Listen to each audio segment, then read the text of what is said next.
अब जरा सोचिए, एक साधारण सा जुलाहा जो दिन भर कपड़ा बुनता है, न उसके पास डिग्री है, न पद है और न ही ताकत है, लेकिन उसकी बोली से राजा भी डरते हैं। यही थे कबीर दास जी। कबीर दास जी की सबसे बड़ी ताकत थी उनकी निडरता। वे जो देखते थे वही बोलते थे।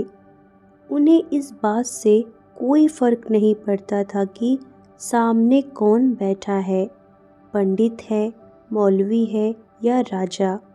वे कहते थे कि अगर सच बोलने से समाज नाराज हो जाता है तो होने दो, क्योंकि झूठ से बनी शांति से बेहतर है सच से हुआ झगड़ा। कबीर जी ने देखा कि लोग धर्म को व्यापार बना चुके हैं। पंडित पूजा के नाम पर डर बेच रहे हैं और मौलवी जन्नत और जहन्नुम के नाम पर डर दिखा रहे हैं। कबीर कहते हैं, अगर भगवान इतने ही निर्दयी होते तो इंसान को दिल क्यों देते? अगर भगवान को ही रिश्वत चाहिए होती तो वे भगवान नहीं होते। कबीर दास जी ने बहुत साफ कहा कि अगर तुम्हारा मन साफ नहीं है तो लाख मंदिर मस्जिद घूम लो, कुछ नहीं मिलने वाला। उनके अनुसार सच्ची पूजा यह है कि भूखे को खाना दो, रोते हुए को सहारा दो और झूठ को छोड़ दो। धीरे धीरे कबीर की बातें आम लोगों तक पहुंचने लगी। गरीब, मजदूर, किसान, स्त्रियां सब उनकी बातों से खुद को देखने लगे, क्योंकि कबीर किसी ऊंचे सिंहासन से नहीं बोलते थे, वे जमीन पर बैठकर बोलते थे। उनकी भाषा में न घमंड था और न ही डर था। लेकिन जैसे जैसे उनके शिष्य बढ़े, वैसे वैसे उनके दुश्मन भी बढ़ते गए। कई बार उन्हें काशी छोड़ने पर मजबूर किया गया। वे मगहर चले गए, क्योंकि उस समय मान्यता थी कि जो काशी में मरेगा उसे मोक्ष मिलेगा और जो मगहर में मरेगा उसे नरक मिलेगा। कबीर जी ने यह मान्यता तोड़ने के लिए जानबूझ मगहर को चुना।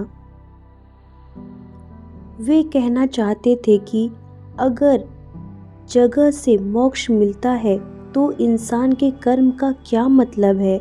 अगर मरने की जगह स्वर्ग नरक तय होता है तो जीवन भर अच्छे बनने की क्या ज़रूरत थी? कबीर दास जी का यह कदम बहुत बड़ा संदेश था। वे आखिरी सांस तक समाज को यह समझाते रहे कि डर के सहारे बना धर्म धर्म नहीं होता।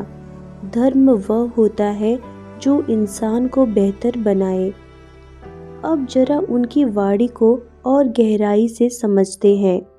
कबीर कहते थे कि इंसान का सबसे बड़ा दुश्मन बाहर नहीं अंदर होता है। अहंकार, लालच, ईर्ष्या और झूठ, जब तक ये चारों हमारे अंदर जिंदा हैं तब तक कोई भगवान हमें नहीं बचा सकता। कबीर दास जी यह भी कहते थे कि ज्ञान का मतलब किताबों का बोझ नहीं है। अगर कोई अनपढ़ होकर भी सच्चा है तो वह पढ़े लिखे झूठे इंसानों से कहीं बड़ा है। इसीलिए वे खुद को कभी पंडित नहीं कहते थे, बल्कि खुद को एक साधारण इंसान कहते थे। बहुत कम लोग जानते हैं कि कबीर दास की वाणी सिर्फ हिंदुओं तक सीमित नहीं रही। उनके दोहे सिख धर्म के सबसे पवित्र ग्रंथ गुरु ग्रंथ साहिब में भी शामिल किए गए।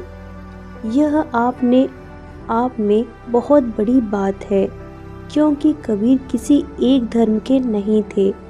वे हर उस इंसान के थे जो सच से प्यार करता है।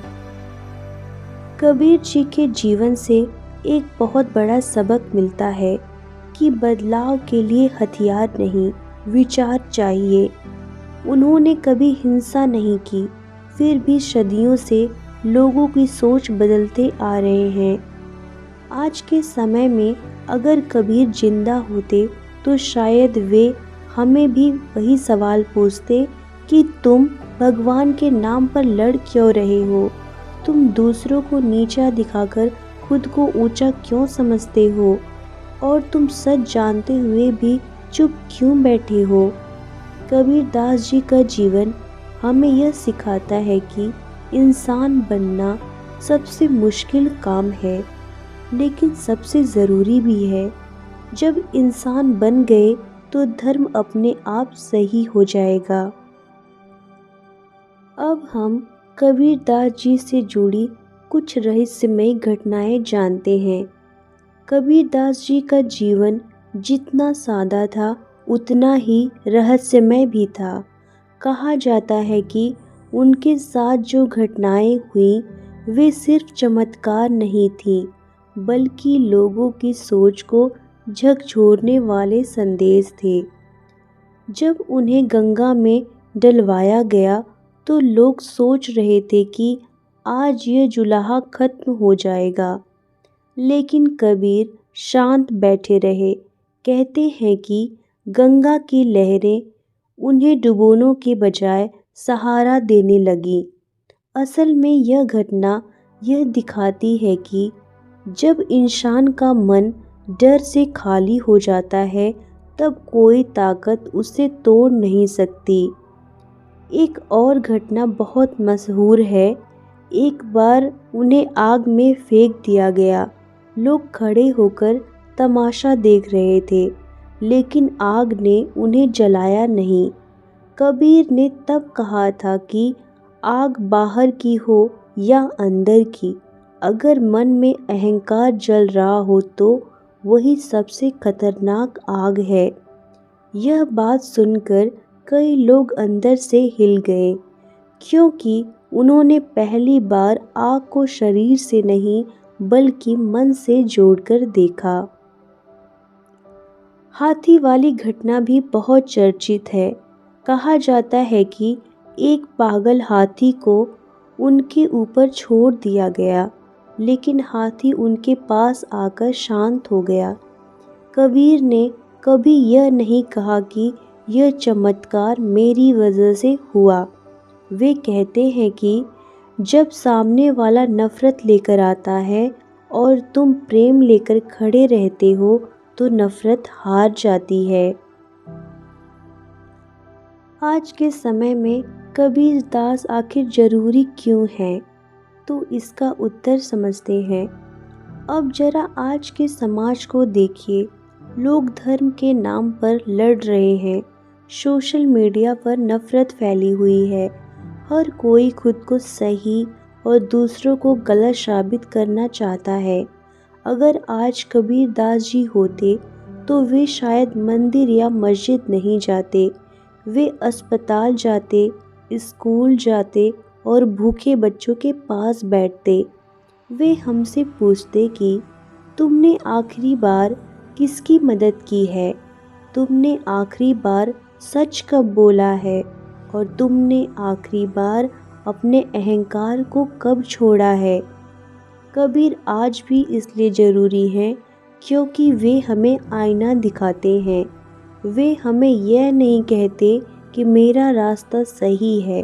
वे कहते हैं अपना रास्ता खुद सही बनाओ। आज के युवा अगर कबीर को समझ ले तो वे दिखावे के पीछे नहीं भागेंगे। और वीडियो के अंत में आप बहुत शांति से कह सकते हैं कि कबीर दास जी कोई कहानी नहीं है, वे एक चेतावनी है। वे हमें बताते हैं कि अगर हम में इंसानियत खो दी तो धर्म भी हमें नहीं बचा पाएगा। अब हम कबीर दास के कुछ फेमस दोहों के बारे में जानते हैं। कबीर कहते थे, बुरा जो देखन मैं चला, बुरा न मिलया कोई, जो दिल खोजा आप ना, मुझसा बुरा न कोई। तो इसका मतलब यह नहीं है कि दुनिया में बुराई नहीं है, कबीर कहना चाहते हैं कि हम सब उंगली दूसरों पर उठाते हैं, लेकिन खुद के अंदर झांकने की हिम्मत नहीं करते। जिस दिन इंसान खुद को सुधारने लगता है, उसी दिन दुनिया थोड़ी बेहतर हो जाती है। एक और दुआ है, साईं इतना दीजिए जा में कुटुंब समाए। यह दुआ आज के समय में और भी ज़रूरी हो गया है। कबीर कहते हैं कि उन्हें न महल चाहिए न दौलत का ढेर, बस इतना चाहिए कि परिवार भूखा न रहे और कोई मेहमान खाली हाथ न जाए। आज जब लोग ज़रूरत से ज़्यादा पाने की दौड़ में हैं, यह दोहा हमें रुककर सोचने को मजबूर करता है। फिर कबीर बोलते हैं, माला फेरे जुग भया फिरा नमन का फेर।